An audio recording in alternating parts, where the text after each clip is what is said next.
واحد يقول طفلي أخطأ فأنا عاتبته على خطأه.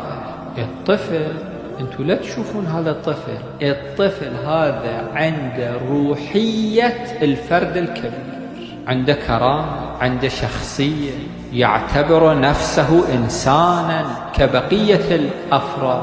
يقول أنا عندما عاتبته هو غضب وقال بابا أنا ما أحبك.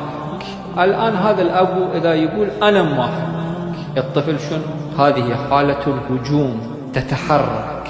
أحيانا الطفل يهاجم أبوه أو يهاجم أمه يدويا.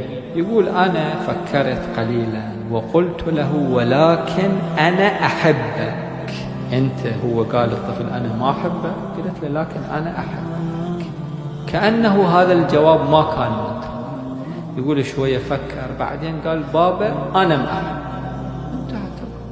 المحبة تحول الأشواك إلى ورود، المحبة تحول المرارة إلى حلاوة، المحبة تحول السجن إلى حديقة. هذا دور